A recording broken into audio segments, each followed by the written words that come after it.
Stephen is the eldest of 5 children. He lived 200 metres up the road from where we lived, and it was very normal for us and other children from the same street to get together and walk up to school. We thought that was the whole world in Manurewa where we grew up. It was a very cohesive community. Everybody was wanting their families to do well.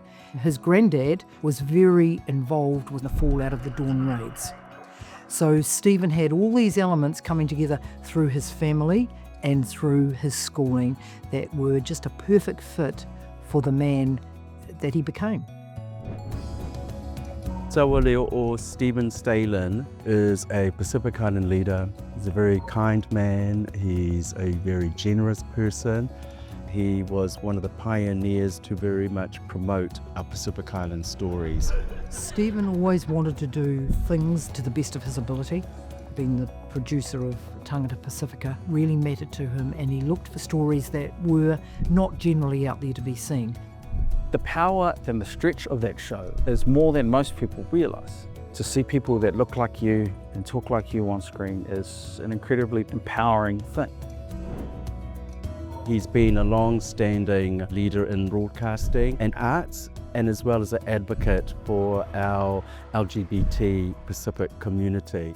Because he is Pacific Islander Samoan himself, I think there's that sense of justice, that Pacific people are treated fairly here in Aotearoa and given those fair opportunities to succeed. He is the most wonderful human being.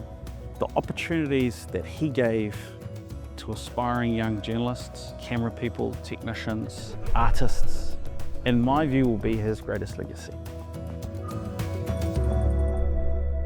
Ladies and gentlemen, welcome distinguished alumnus Stephen Stehlin. His medallion is presented by Fine Koloa Mātangi. Fine recently submitted her PhD in art history focusing on Pacific communities' interest in K-pop. She is also a tutor in the Faculty of Arts and Education.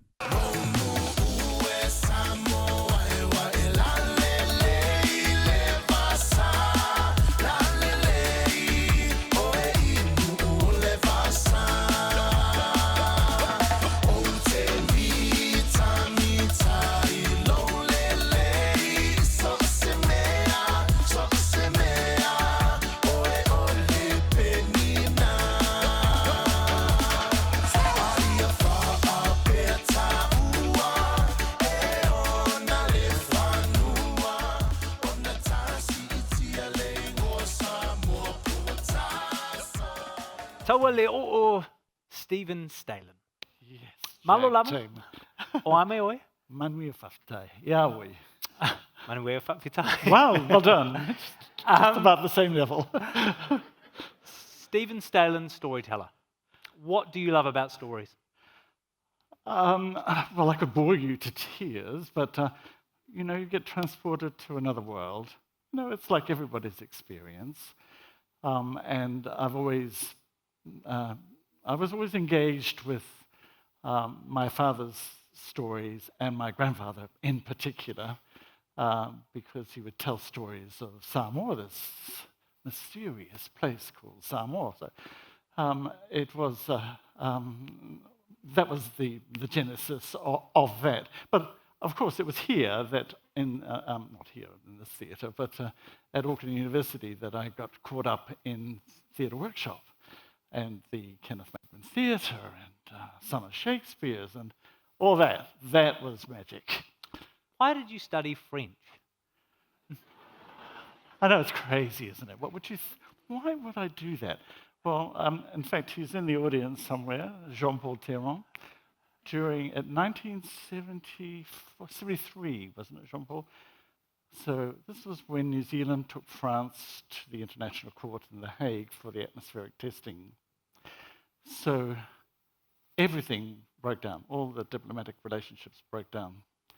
And I went to a Catholic school, and in our French class, our Australian Christian brother read out in his kind of Australian French this letter from a guy wanting a family to stay with. So I went home to my mum. I said, "Mum, as a Tahitian guy looking for a family to stay with. And Anne-Marie and Chris, they're here tonight, will know that and my husband, James, will know that Jean-Paul has been a part of my life. And so it sparked an interest. And it's also something I could do. I was terrible at maths. In one of your first jobs, working in television, Yes. you were filming Māori Battalion, March to Victory. Oh, yes. So you took 5 soldiers, you Yep. visited Italy, Crete, North Africa. And the Yes. reason I mention you're studying French is because it's funny where education will lead you. You were arrested whilst... How did you know this story? You were arrested while in Tunisia, and in Tunisia, of course, it's How did very you handy know if you that? can speak How French. did you know that? Damn it. So, no, what happened? I wasn't arrested. But we spent months, Tainui and I spent months pleading with the families of these old soldiers. They were all in their 70s and 80s. This was in the 1980s when you were born.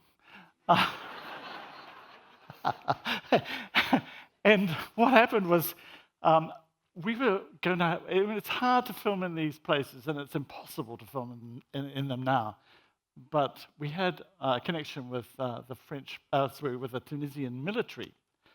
And so because I could speak French, I was going to be the interpreter. But he didn't arrive. So I'm waiting for the guy, and then Tainui takes off with the old guys and starts filming by himself. And then ring, ring. Are you Mr. Stehlin? Yes, that's me. And then I took the phone. It's the police here. Are you in charge of this Māori Battalion March to Victory? This is all in my bad French. And I said, yes. And they said, you don't have a permit. I said, no, we do. We do. We absolutely have a permit. But the guy had not arrived. It ended up being that all the crew were in a prison cell.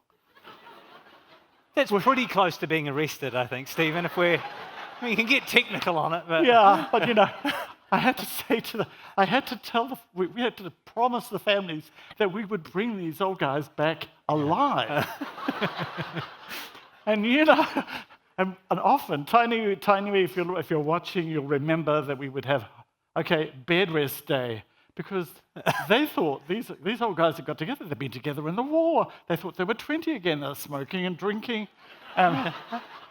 And so we would go through and inspect their rooms to find whether they had their cigarettes and their booze and take it off them. We were in our 30s, and these guys were in their 70s and 80s. Yeah. So where did you get that story There's from? a golden age of television, I think you'll agree, Stephen. Yes. Yeah. So a couple of years later, you joined Tagata Pasifika. Yes. And Tagata Pasifika is an absolute bona fide institution in New Zealand TV. Yes. But I wondered if you could distill from your perspective what that program has meant for Pasifika communities in New Zealand. Well, I think it's the novelty of recognition. And to tell you how they valued it was my constant arguments with commissioners, and that they will remain nameless, but someone would say, oh, you've got a show at the end of the schedule that nobody watches. And I went, no, actually they do, and they care about it. And I'm not sure where I'm going with this. What did you ask me? What does it mean for Pasifika communities? Well, in the beginning, it meant they saw themselves. And to give you, and they valued it. And to give you some examples of how they valued it, if there was some story involving some community, they would not want to talk, they would talk to One News, but they wouldn't talk to us, because they knew that all the Pacific people would be watching TP. But nobody would be watching One News. No, not that I have anything against One News. No. We're all on the same team here, Stephen. No, I know. Things have changed. Things have changed. But I guess it was the novelty of recognition, and it wasn't the actual first. We've got to tip our hats to to people like Mona Papali'i, who did a show called See Here. So the intent of that show was a studio show. They'd filmed it all on one afternoon, on a Friday afternoon, 5 minutes before midday, and it was to help people integrate into New Zealand society. But this show was more telling our stories, and often, as our communities do, like our performances and our arts, they do it for themselves. They don't really have you in mind. But when you are recognized, and that really hit me when I went to Christchurch once with Susanna Hukui, who was the first presenter, and, you know, the Pānangis didn't take any notice, but as soon as there was a Pacific person, Susanna, they recognized them and they felt part of it. And another way of looking at it is that they never thought that it was a TVNZ show. They thought it was kind of stood on its own in the universe just by itself. So we were lucky because we were a regular and not the first, but the second, I would say. Legacies take time, and Tagata Pasifika has been on air for a long time now. Well, you know, it was 38 years yesterday. Who's counting though, eh? 4th of April, 1987. It occurs to me, though, that TV has changed since the good old days when you were knocking around North Africa with the old Māori battalion. How lucky was I? There are so many different vehicles for storytelling today. So what gives you optimism about young Pacific artists and storytellers in 2025? Because they're fully embracing the new technology that, you know, I have difficulty with. And they've always done it with music. They've always stood out on the sports field. You know, Fine just gave me this lovely award, and the Tongan community has the highest rate of PhDs per capita. Oh, yeah. cut by Tonga, yeah. Who would know that? Yeah. The Samoans too, you know, not far behind. So it's always the Samoa-Tonga playoff, isn't there? Yeah, well, yeah. The other thing about my experience of going to Tahiti was that it opened Pacific a bit more. So it was part of the French-speaking part, which is a good third of the South Pacific, was a real eye-opener for me. So, yeah. Well, congratulations on what is an extraordinary legacy, 38 years and 1 day old, 2 days old? Yeah, 1 day, yeah. Please join me in congratulating Taualeo'o, Steven Stehlin. Thank you. Thank you.